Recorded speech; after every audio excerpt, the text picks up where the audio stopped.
Hi, this is Brennan Davis from Bedrock Games and the Bedrock blog, and I'm here with Kenny, Dion, and Adam for another episode of Wuxia Weekend.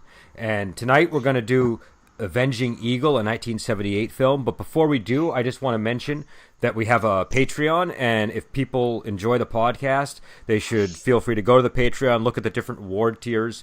It allows you to do things like send suggestions for movies and vote on which theme we're going to have for the month. And there are different reward tiers, so depending on how much you want to support us, you can get different rewards.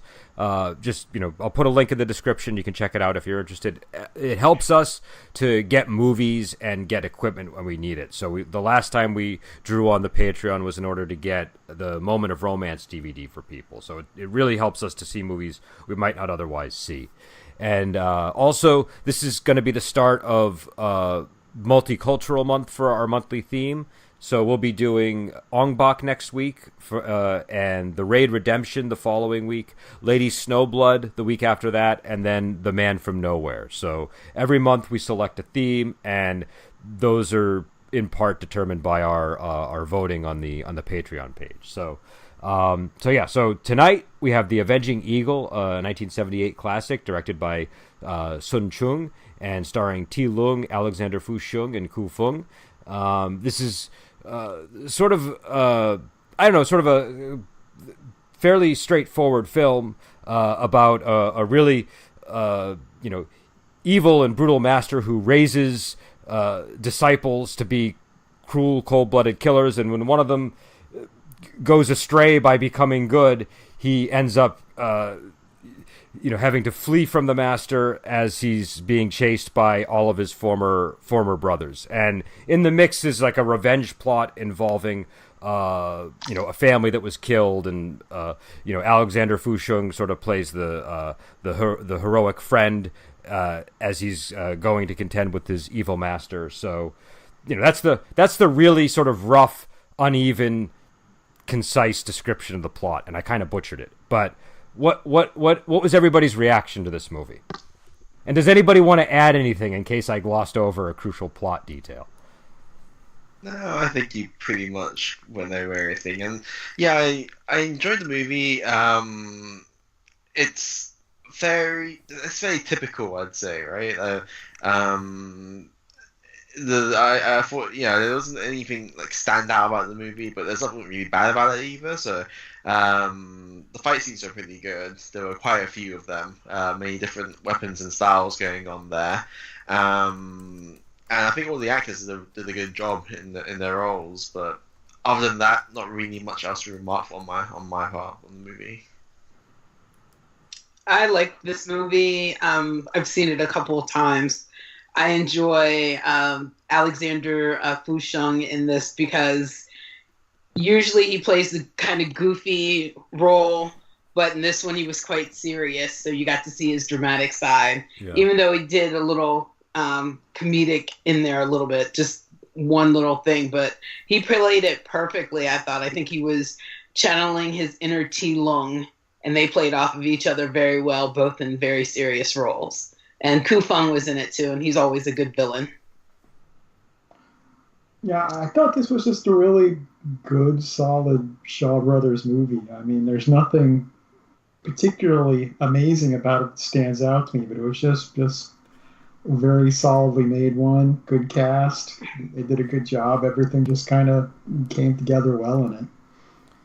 Yeah, and I like this movie. I think it's a very good film. It's very well shot. It's got an interesting structure because it has all these flashback sequences. And even though it's a really simple plot, I find the flashback sequences give it almost like an illusion of complexity. And so that really works. Also, this is the same director who did Human Lanterns, Adam. Just because I thought you might find that interesting.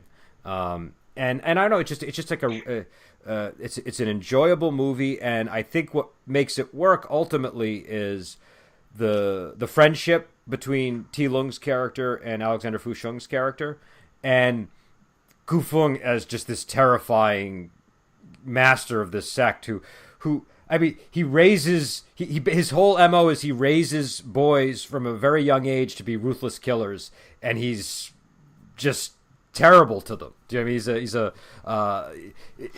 It's one of the most chilling martial arts villains I think that I've seen Gu Feng play.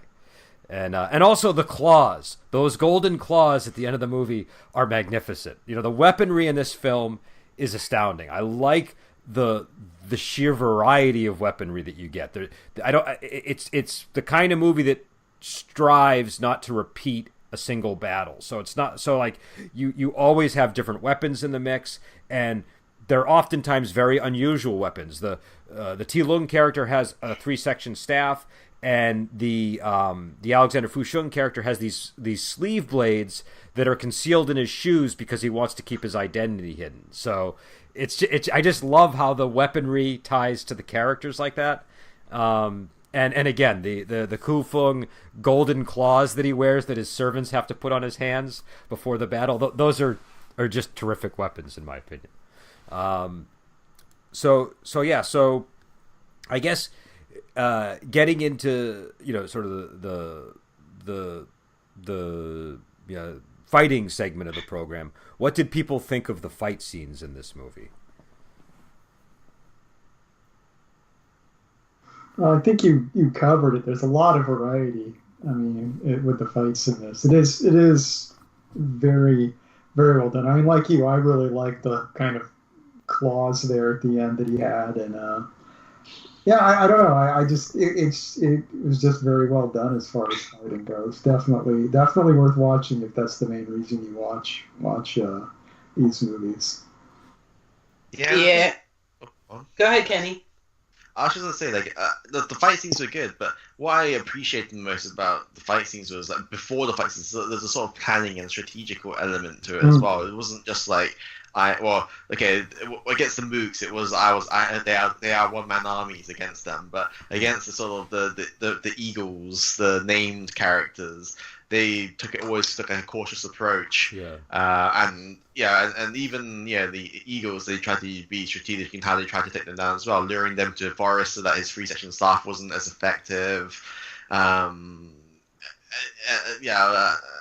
trying to make use of everything they could to try and take each other down. So I feel like, that sort of showcases to me like how not just ruthless these people are, but also how cunning they are as well, which is probably what also helps build their reputation as one of the most despicable clans in the region.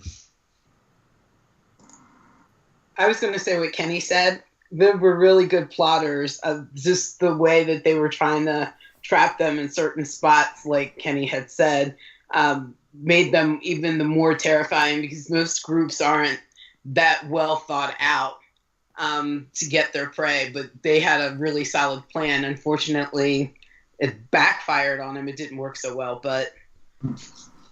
Yeah, and I mean, you mentioned the comedic scene with Alexander Fusheng, and of course that was a clever ruse that they were playing there with him masquerading as the waiter, innkeeper / whatever that was going on there. So I mean, even that was a setup for dividing up the characters. And I guess the only thing I'd add about the fighting is I thought the physical performances were all quite good. It was this wasn't a movie where I felt like I had to forgive actors for missteps or awkward motions. Very rarely did I see anything that bothered my eye when I was watching the action. So I like that, and I liked how, again, the just the way the weaponry was woven into everything, and how it ended up even mattering for plot purposes and stuff. So it was it created a sense of this just rich martial world, which I think is really important in this genre.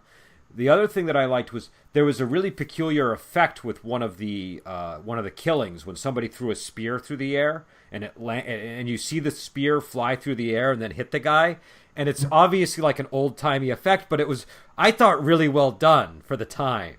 You can tell it's not somebody really throwing a spear, but I just kind of like the way it looks.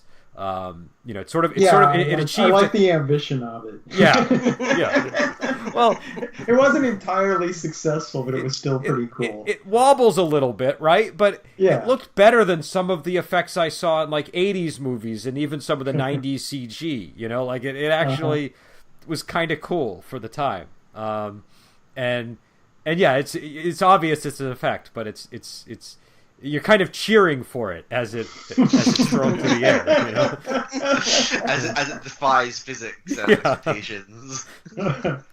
Yeah, I don't know. I just like that. It was a nice little touch. And also some of the scenes where people are like leaping backwards onto buildings and stuff looked pretty cool to me. There were some nice uses of various effects to get those kinds of lightness kung fu type things. But I don't know. What about the storyline in general? Did people have any strong feelings about the story itself? I do like the minor element of intrigue that they sort of added, and the whole mystery of Alexander Fusheng's character. And one thing I wasn't really sure, this isn't the first time I've seen this. Is not the first time I've seen this movie, and I still can't quite pick up when Alexander Fusheng realizes that Tilong is the Black Eagle. I don't know when he knows that. It could even be from the very beginning.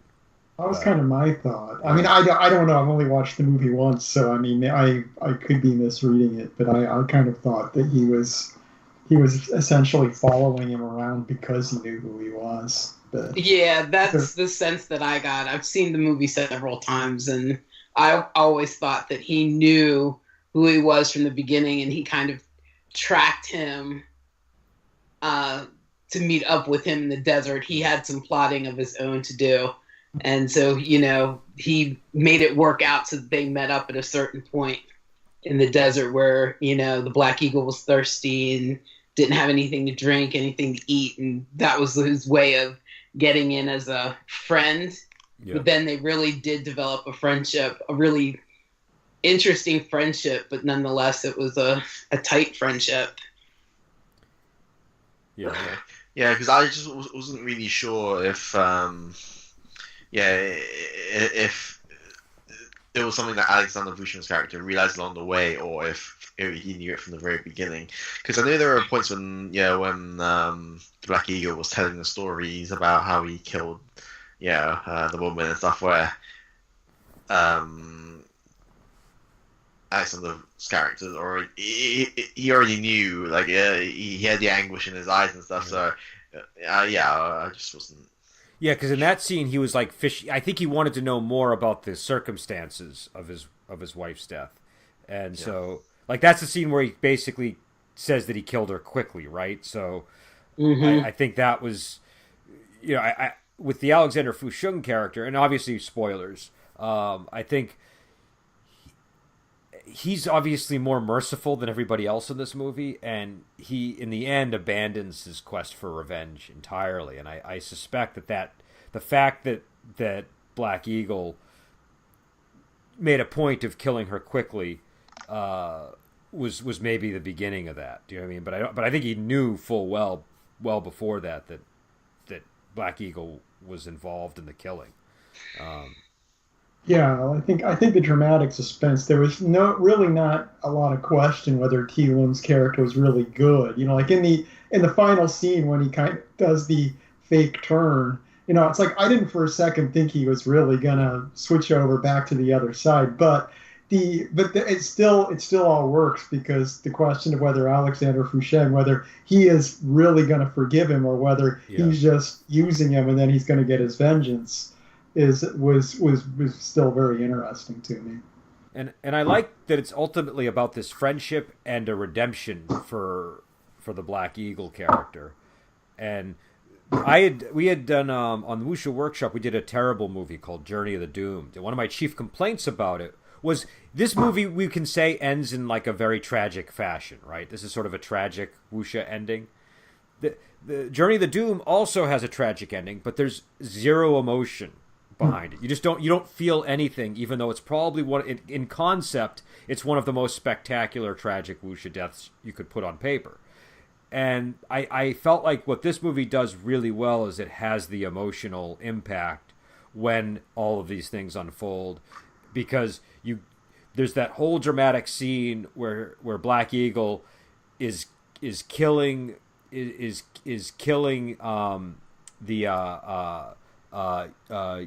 Yu Shi-hung character, the Kufeng character, and he is explaining to the audience basically that he now knows the difference between right and wrong, and it just has this weight to it when he's doing it, because the whole movie is sort of building to this, and then he's perfectly willing to allow the Alexander Fusheng to get his revenge, and Alexander Fusheng doesn't want to take revenge, and so he uses that 3-section staff to basically commit suicide with Alexander Fusheng's sleeve blades.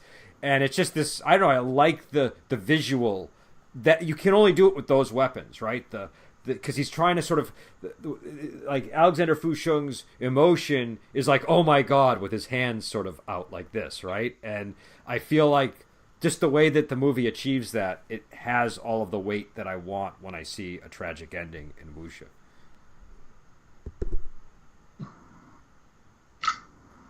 Yeah, you don't want the Black Eagle to, well, I didn't personally want the Black Eagle to die, even though I knew that Fu Sheng's character had to get revenge and that he had made the sworn promise, but because he's made such a 180-degree turn and he's given this speech, you want the ending to be different, but really it couldn't be different.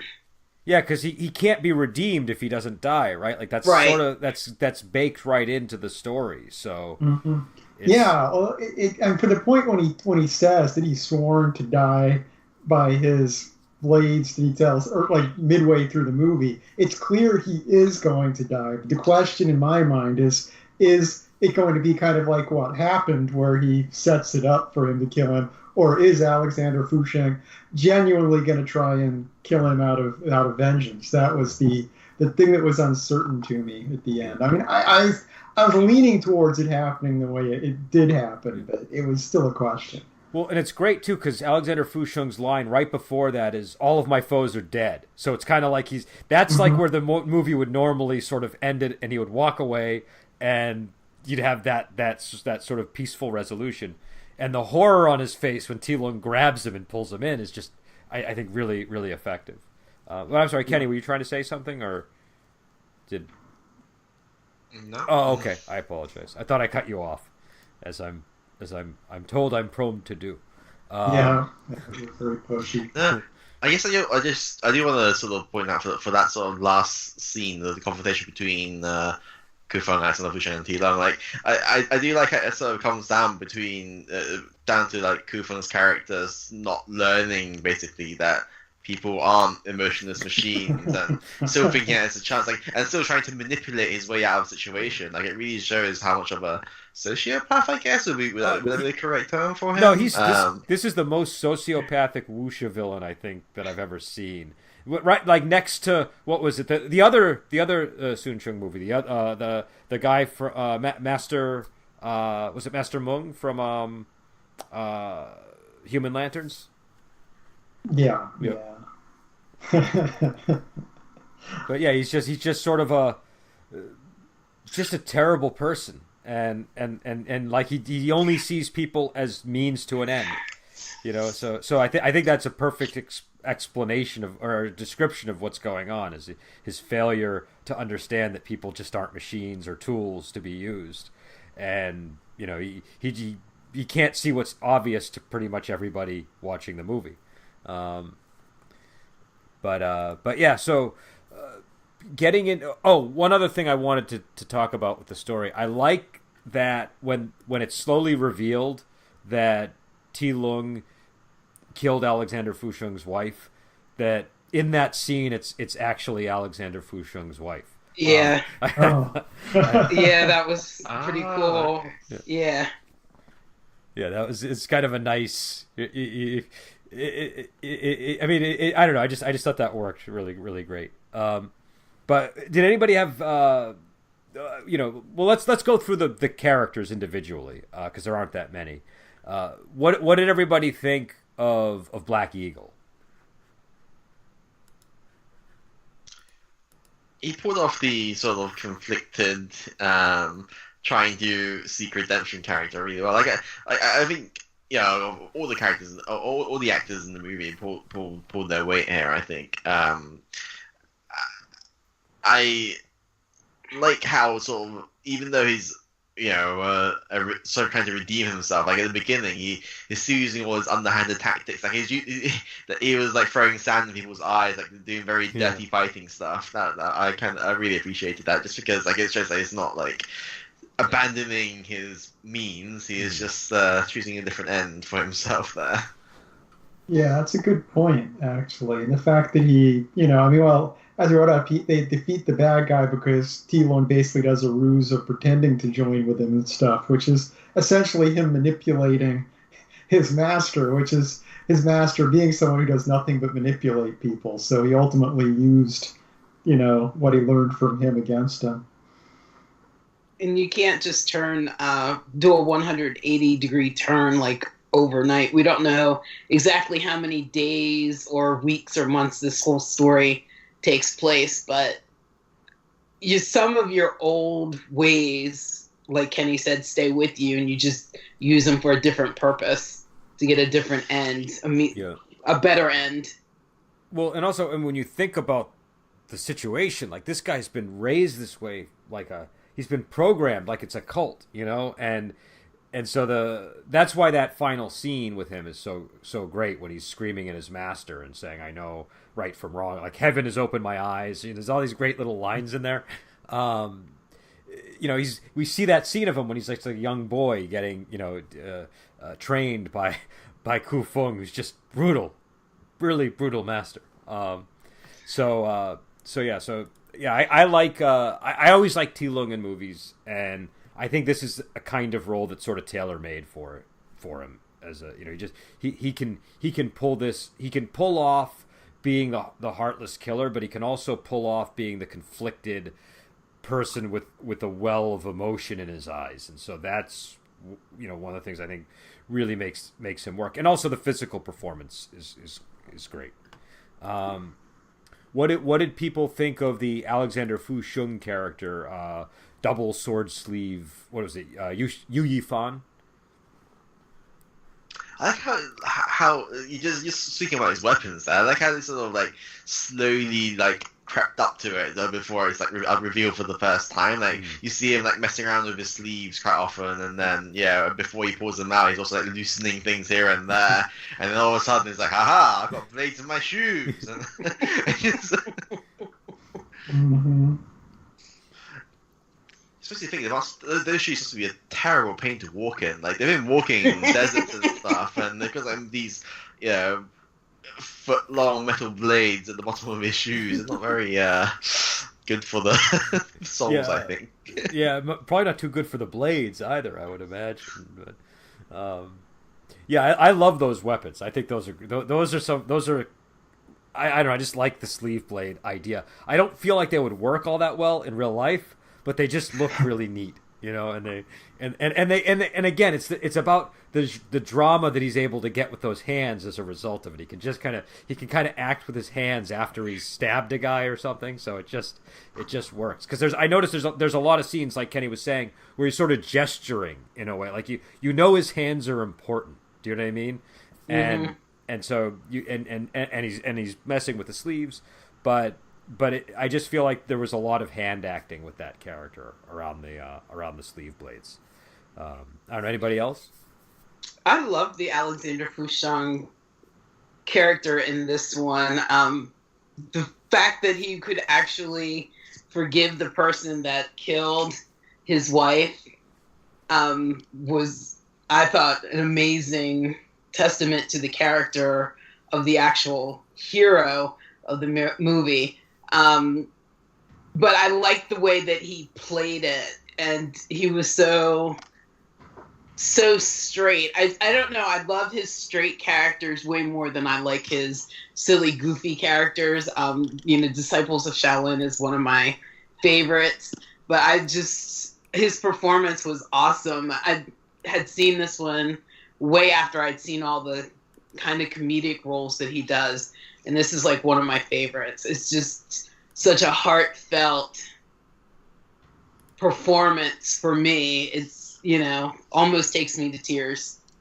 Yeah, I think his forgiveness works too, because in a lot of movies, having someone forgive someone killing their wife would be, it's a tough thing to forgive. It would be hard to swallow. But they really set up well, showing how Black Eagle pretty much was a victim of this, this sect that he's brought up in and everything. They do a good job of that. Like even the scene where they first fight other members of his gang, and they're like, oh well, we have to try and kill you because we'll get killed if we don't. There's just this whole mindset amongst them that they're operating completely out of fear and being victimized, as opposed to we're doing all this stuff because this is what we want to be doing. And I think the movie sets that up all very well. And I mean, that's something that I think is really part of wuxia that helps propel a lot of the drama, is the fact that these institutions are so important, and it's you're clearly residing in a different time and place, right, where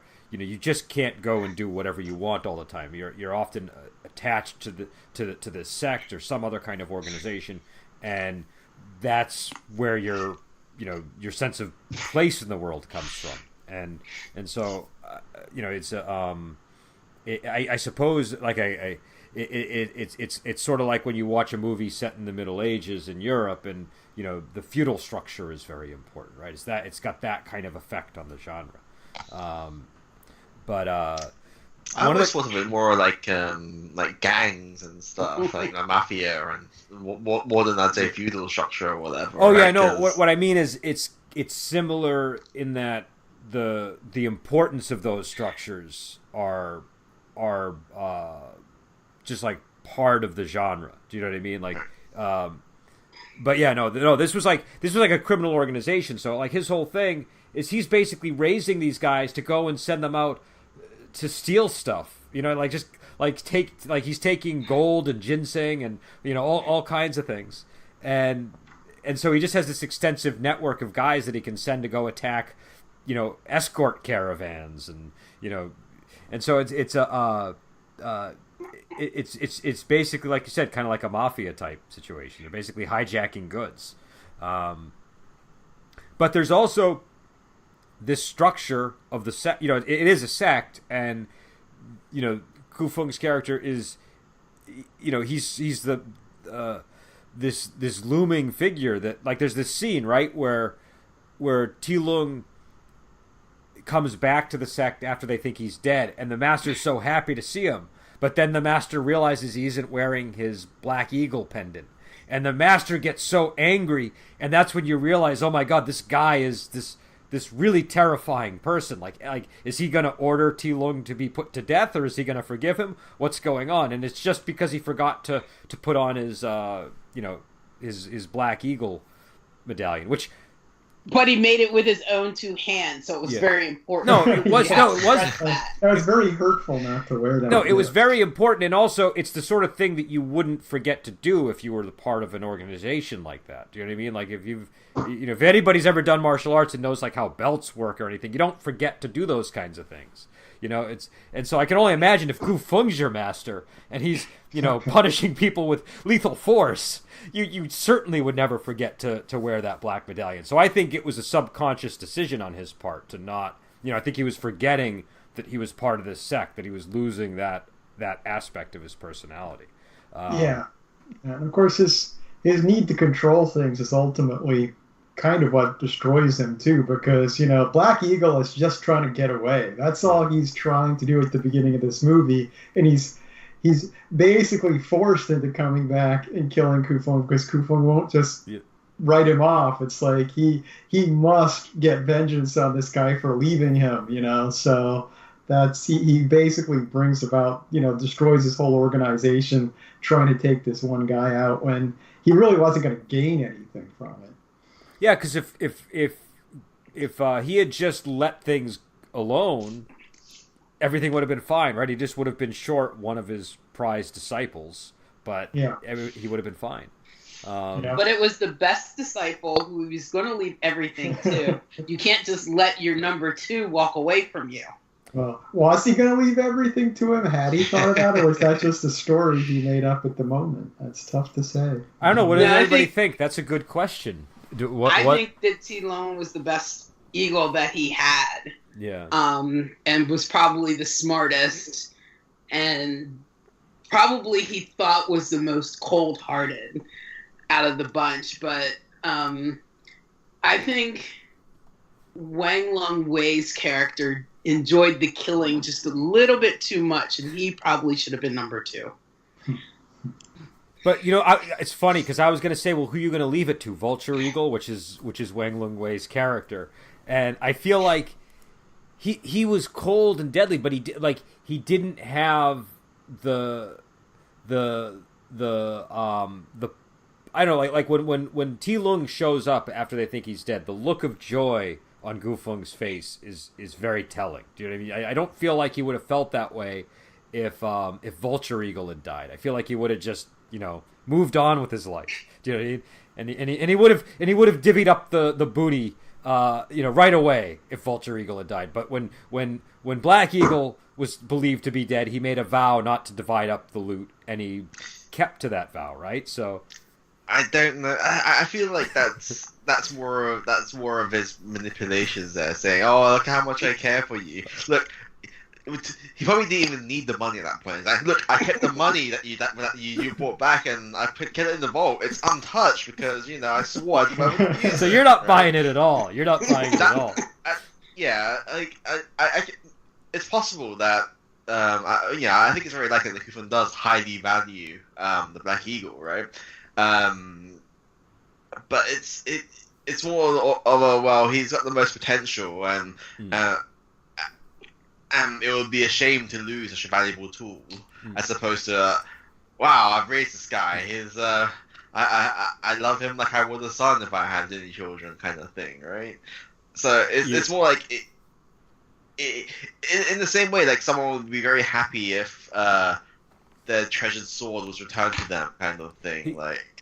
This is more. I think you're kind of right, because I feel like the Kufeng character is kind of like a big kid, like a lot of these villains are, and that look of joy on his face is the same look of joy a kid might have with like their favorite toy or something. Do you know what I mean? It's not necessarily a paternal feeling that he has. At best, this is like somebody who's reared a bunch of vicious dogs, right, and is using them for exploitative reasons, like some kind of dog fighting ring or something, and he's happy because one of his vicious killer dogs that he thought was dead is returned, and but in the next moment he could behead the dog if he felt like it. So I think you might be right there, but that's a very good analogy, actually. Yeah, the eagles are essentially just like fighting dogs, really. Well, and he trains them that way. Like he's like you see in those training sequence with the kids. It's there's no look of compassion on this man's face when he's training his eagles. And I like that there is eagles. I like that that's sort of that's a really cool theme. Do you know what I mean? And I know it's not intentional, but I just keep thinking of Augustus from my Claudius, thinking, wanting his eagles back for some reason, and my eagles. Yeah. But yeah, so I don't know. What about? I mean, we're already talking about him, but just to complete the thought, any additional thoughts on the Gu Feng character? I like how he had servants put his corpse on him. Yeah. And I feel like, I don't know, it's just one of those things that she's just like so over the top evil, where it's just like, wow, that I have to applaud him, and whoever thought that would be a good thing, rather than having him like put it on himself. The fact that someone else has to put them on for him, or that he has someone else put them on for him, it's just such a show of power and like authority that it just helped add to his imposing figure already. Did anybody have any favorite moments in the movie that we haven't discussed?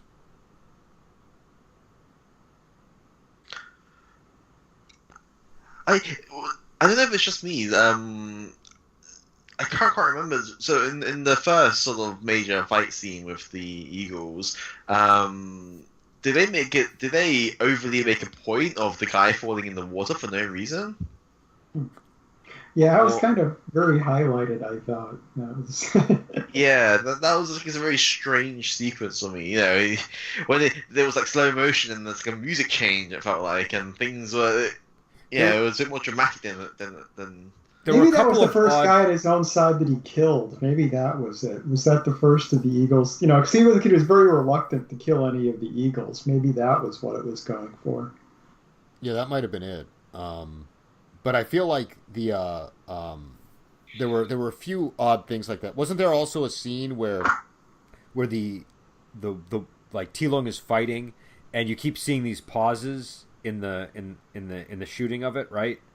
Yeah. And I wasn't quite Yeah. sure why it was doing that.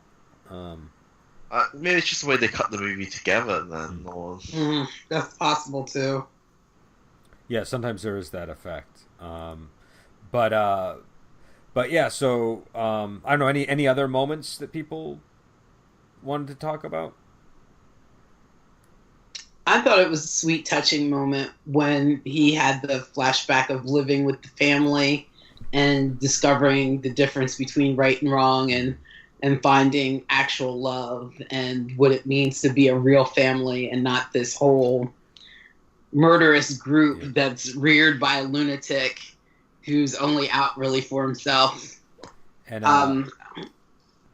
yeah, I like that. Did you like the love story that was there with Shisu? What was her name? Sui Fung.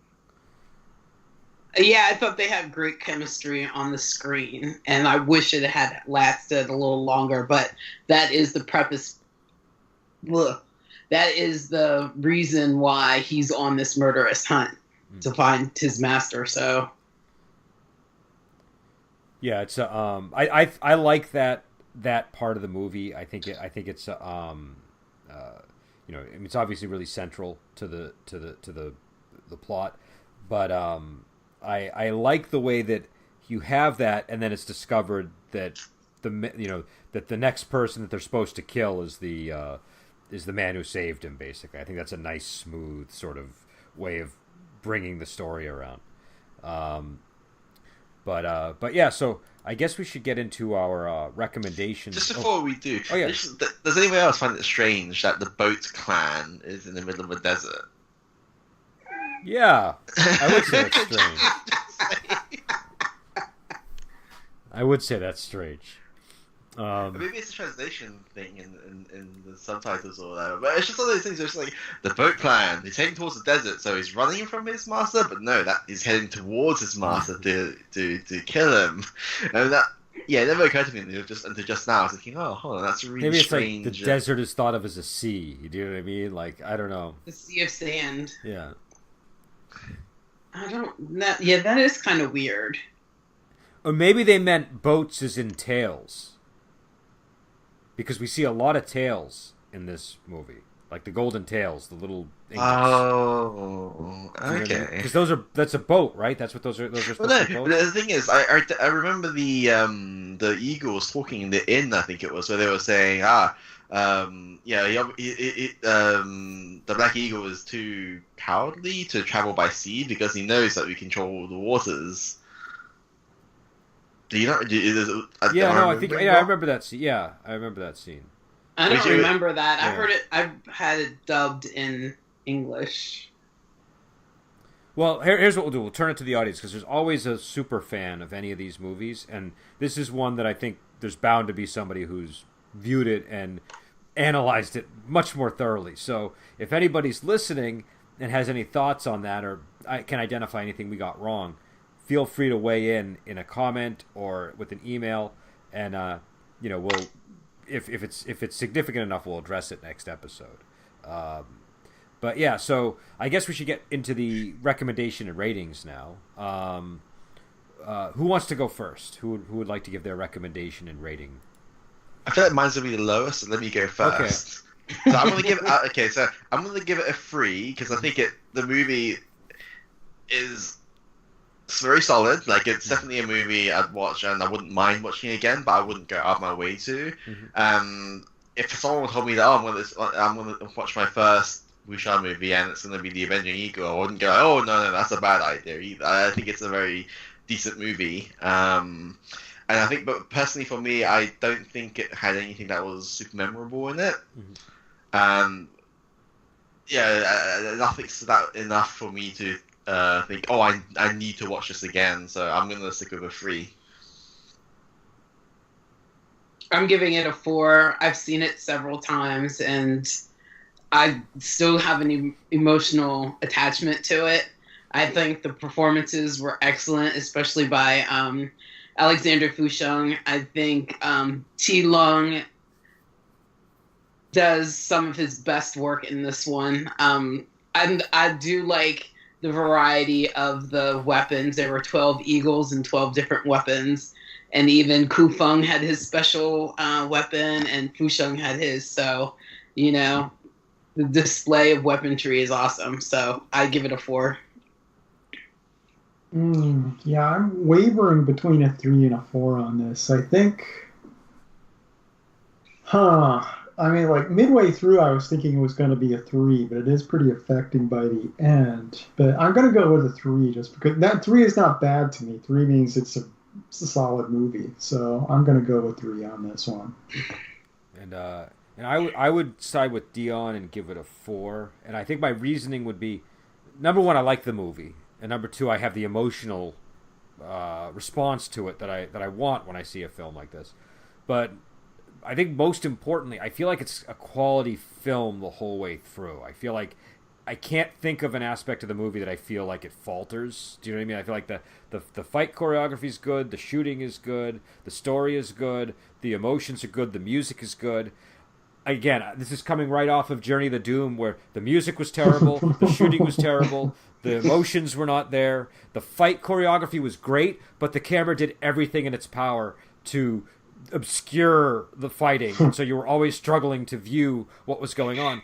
After seeing a film like that and then having it contrasted with Avenging Eagle, I was just reminded of what a good movie Avenging Eagle was. So I would say it's a quality film, and it's a really good example of wuxia. It's sort of like Kenny was saying. It's not going to lead you astray with the wuxia genre. It would be a good movie for somebody to enter the genre in, if only to learn what some of the tropes are and what the weapons are and what some of the abilities and things are and the kinds of storylines. So I think it's it's one that's probably worth seeing if you want to find out about the wuxia genre. So I would say a 4, and I would definitely recommend people check it out. It's available on Prime, so it's very easy to see, and people can start it and determine for themselves. And if they don't want to finish watching it, they can just turn it off after 10 minutes. So it's painless, if they have Prime.